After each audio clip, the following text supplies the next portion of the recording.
In deze aflevering ga ik je laten zien hoe je mooie rechte lijnen krijgt tijdens het schilderen en leer ik je 2 technieken zodat je dit zelf kunt toepassen als je een rechte lijn wilt schilderen.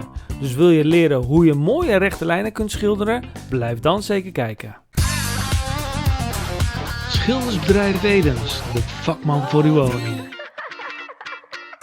Deze aflevering wordt mede mogelijk gemaakt door Kip Tape.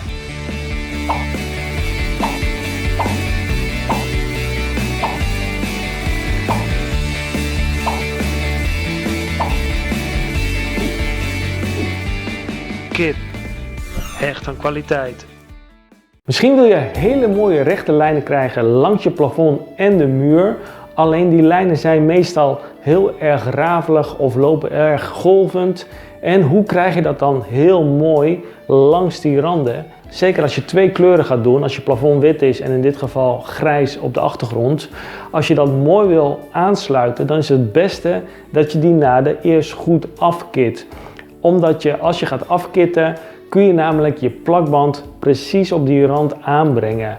En wat je heel vaak ziet, is dat men gaat afplakken, gaat schilderen en dan trekt ze de verf mee. Nou, dat is een van de redenen waarom mensen niet gaan afplakken, want daarmee kan je weer schade krijgen. Nou, vandaag ga ik je alle technieken, alle tips je meegeven, zodat jij deze problemen niet hoeft te hebben en hele mooie rechte lijnen kan krijgen. Maar als jij voor het eerst bent op mijn YouTube kanaal, mijn naam is John Edens en via mijn kanaal ontvang jij hele leuke schildertips, zodat jij als doe-het-zelver het zelf kan schilderen. Dus als jij geen fouten wil maken, zorg dat je hieronder abonneert op mijn kanaal en druk even op dat belletje, zodat je geen schildertip hoeft te missen. Een probleem wat heel veel mensen hebben, is dat ze gaan afplakken en na het schilderen trekken ze de plakband eraf en trekken ze stukken van de verf mee. Nou, en dan worden je lijnen natuurlijk niet erg mooi scherp, dus ga je het al gauw uit de hand schilderen, maar dan is je lijn niet mooi strak. Nou, ik ga hier het plafond schilderen en de muren schilderen en dat betekent dat de lagen heel erg vers zijn. Nou, daar kun je een tape voor gebruiken, dat is deze, de Ultra Sharp. En de Ultra Sharp is de 3301 van Kip. Deze heeft een gel erop, waardoor die als die met water of dus met latex in aanraking komt, dan zet die gel uit en dan gaat de verf er niet doorheen lekken. Alleen het nadeel is, als je allemaal verse lagen hebt, dan plakt deze veel te stevig en dan kun je dus je verf kapot trekken. Nou, Kip heeft er ook een andere en dat is eigenlijk een paarse tape, dat is de 309. En de 309 die is voor hele gevoelige ondergronden die vrij vers zijn, voor behang, als je behang moet afplakken en je moet daarna schilderen. Alleen de 309 heeft geen gel, dus de kans dat de verf er doorheen komt is aanwezig. Nou, ik ga je vandaag niet de 309 tonen, die heb ik al een keer getoond, maar ik ga je de Ultra Sharp tonen hoe je dat kunt doen bij verse lagen. Nou, de eerste stap die je moet doen is zorgen dat je niet gaat afplakken op de oude lagen die erop zitten. En misschien denk je, maar hoe ga ik het dan doen? Je zorgt eerst dat je die naad die daartussen zit, tussen je plafond en de muur, dat je die goed afkit met een stevige kit. En ik gebruik daarvoor de CF2, de Acryrub CF2 van Soudal.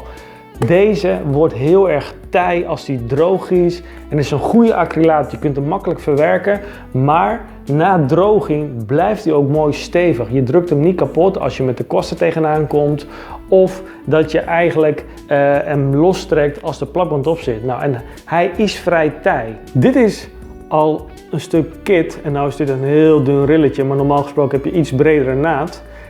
Maar dit is al een paar dagen droog. En wat je ziet is, als je je nagel probeert erin te duwen, dan krijg je dat bijna niet voor elkaar. En als je dit uit elkaar gaat trekken, dan zie je dat het een heel stevige acrylaatkit is. Als je, kijk, ik probeer mijn nagel erin te duwen, maar hij is vrij stevig. En als je dus straks een iets bredere naad hebt en hij zit vast in de hoek, dan heb je gewoon een hele goede acrylaatkit waarin je straks de plakband goed op aan kan sluiten. Nou, ik ga nu eerst de Acryrub CF2 ga ik aanbrengen en dan kunnen we daarna de volgende stap gaan oppakken.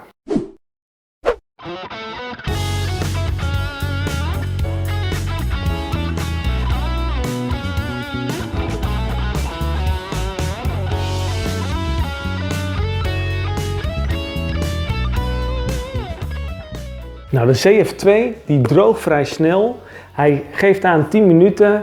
Dan is hij eigenlijk droog genoeg om hem te schilderen. Misschien is hij nog niet helemaal uitgehard, maar hij is na 10 minuten wel droog om te gaan schilderen. Ik geef hem altijd gewoon even de tijd van een half uur of een uur. Ondertussen kun je wel andere dingen oppakken. En als je deze hebt aangebracht en hij zit er goed in, dan kunnen we overstappen om het plafond te gaan schilderen.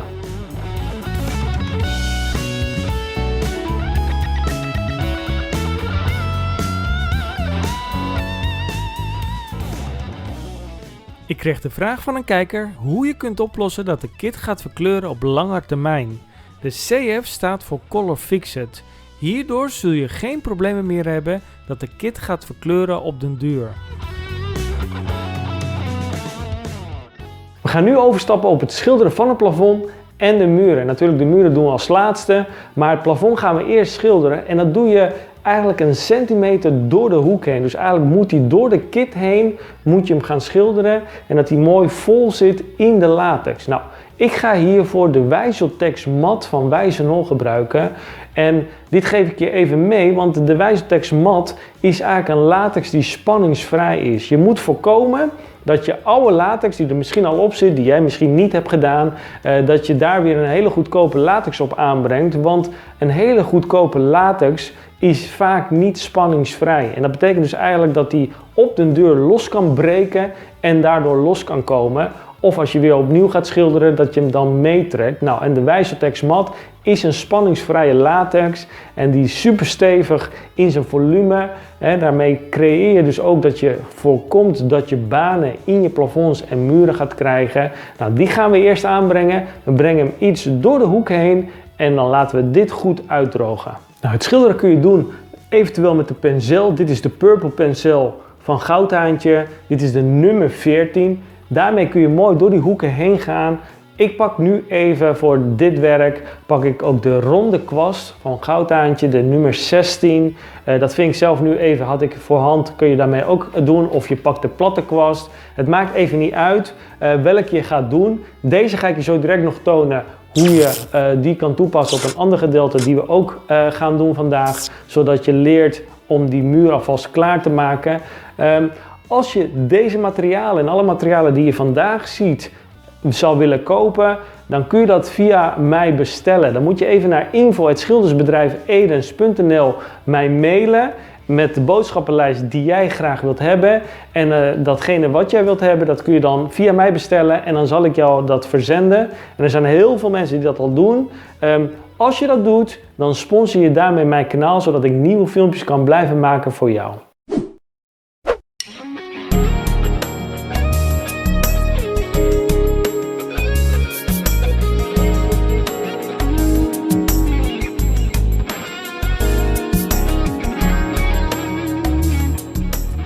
Probeer de kit goed te raken zodat je ook ruim door de hoek heen bent, maar ook geen dikke lagen achterlaten. Daarna kun je met de roller de rand schilderen. Probeer voldoende verf aan te brengen, maar hoe verder je naar het midden toe gaat, des te meer je de verf moet uitstrijken, zodat je zo min mogelijke banen gaat zien. Veel mensen maken de fout dat ze niet voldoende door de hoek heen gaan en dan worden de lijnen niet strak, dus let daar goed op. Heb jij al wel eens een plafond geschilderd?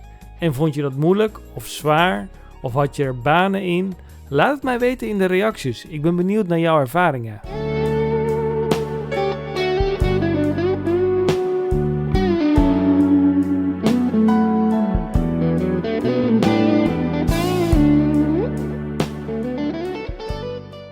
Als je deze voorbereidingen hebt gedaan, dan laat je de hele boel goed drogen. En ik zeg tegen jou, laat het dan ongeveer een hele dag gebeuren of anderhalve dag, dat die plafond even goed uit kan drogen. De kit is dan voldoende droog.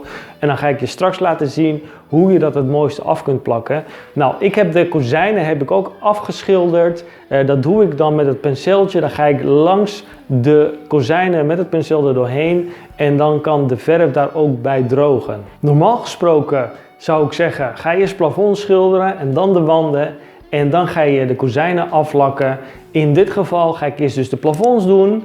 En daarna ga ik de kozijnen aflakken, omdat de randjes langs de kozijnen best wel bewerkelijk zijn. En om dat later dan weer uit de hand te gaan schilderen, maakt het allemaal wat lastiger.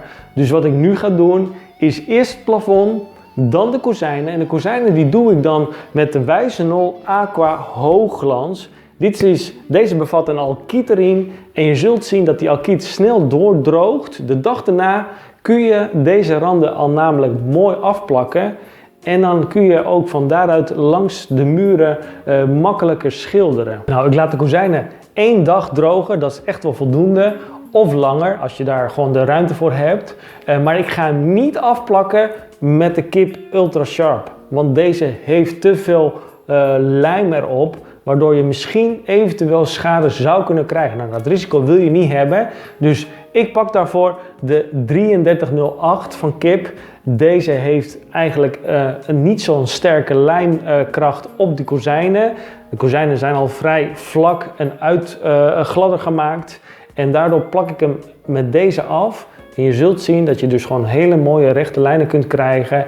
En de tape zal niet te veel schade aanbrengen of helemaal dus niet. Omdat die eigenlijk een acrylaatlijm heeft die veel makkelijker loskomt. En in combinatie natuurlijk met de Aqua Hoogglans van Wijzenol, dat die samen gewoon een mooie eindresultaat kunnen geven zonder dat je schade gaat veroorzaken achteraf. Maar je moet voorkomen dat je niet bijvoorbeeld de 301 van Kip gaat gebruiken.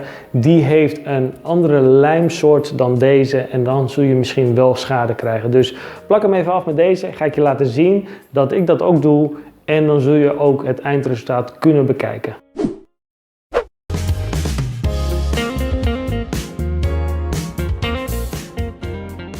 We gaan nu de Ultra Sharp 3301 van Kip plakken. Zorg dat de tape helemaal geplakt wordt in de hoek en altijd op het witte deel.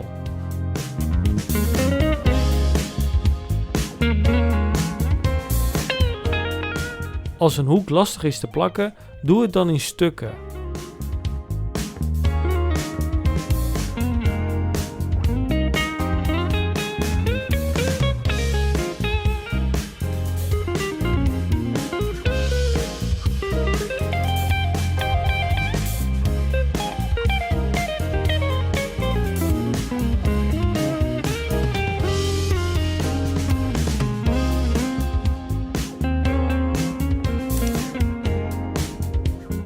Druk het deel waar de lijn gaat komen goed aan, maar de rest van de tape laat hij zoveel mogelijk los.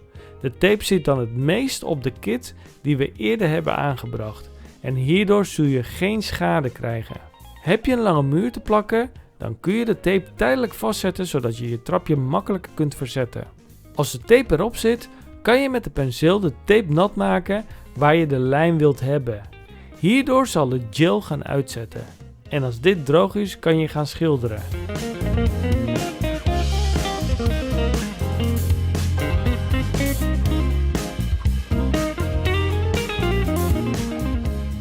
Ik ga eerst nog even de muren glad schuren, zodat het resultaat nog wat mooier wordt. Dit kun je doen met P150.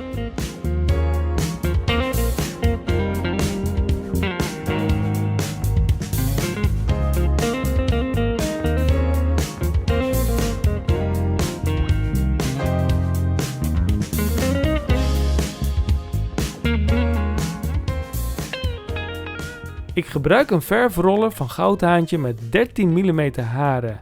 Vaak is dit 12 mm. Maar deze 13 mm harige roller is ideaal voor de randen. Hierdoor zul je geen verschil zien tussen je randen en de grote oppervlakte die je vaak doet met een grote roller. Ook deze rolletjes kun je via mij inkopen.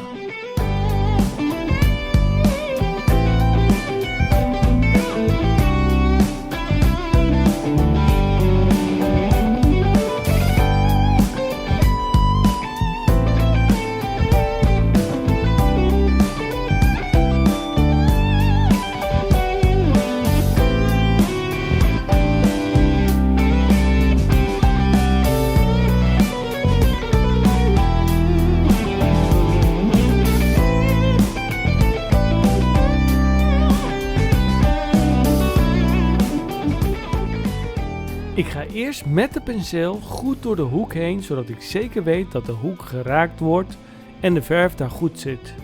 Daarna kun je met de roller de rest doen.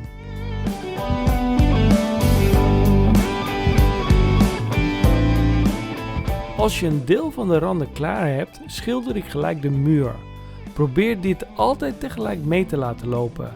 Als je eerst alle randen gaat doen, kan je de kans krijgen dat je later deze randen blijft zien. Dus werk altijd zoveel mogelijk nat in nat.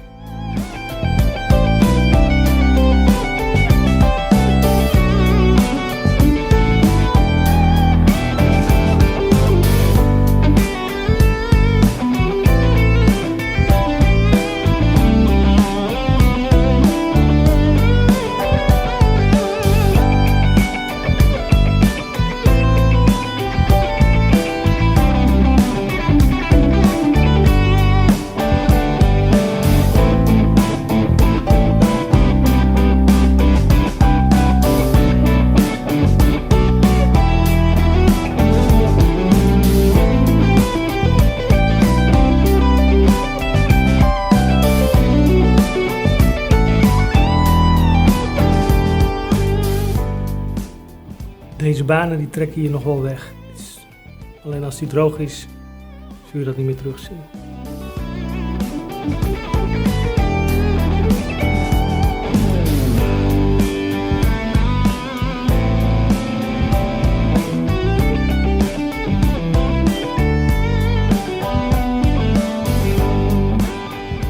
Blijf nog even kijken, want zo direct ga ik je nog een tweede methode laten zien hoe je die lijnen ook heel mooi kunt schilderen.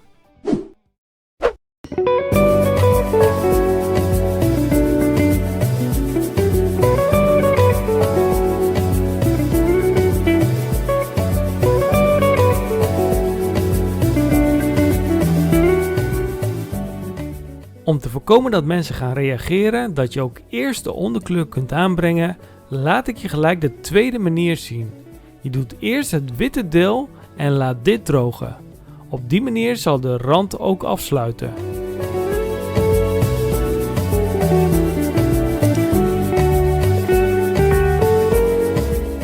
En daarna kun je de kleur van de muur doen.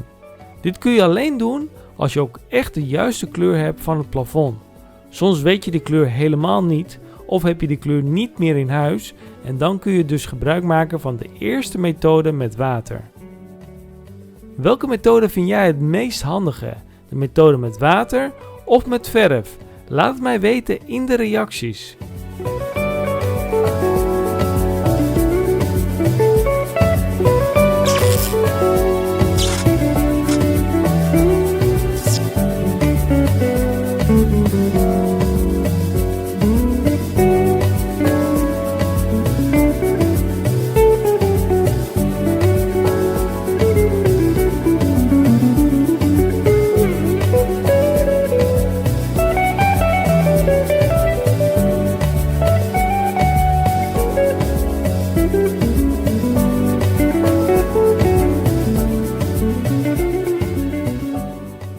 Ik ga je binnenkort nog veel meer laten zien van dit project, want ik heb ook alle deuren en kozijnen geschilderd. En daarbij heb ik gebruik gemaakt van een punttechniek bij het afplakken van de ramen. Klik het filmpje die in het midden van het scherm verschijnt, zodat je de punttechniek kunt leren en toe kan passen bij het afplakken van ramen en daarmee mooie scherpe lijnen op het glas kan maken. Abonneer je snel op mijn kanaal en gun mij zoveel mogelijk blauwe duimpjes en ik zie je snel in het filmpje hiernaast. Adios!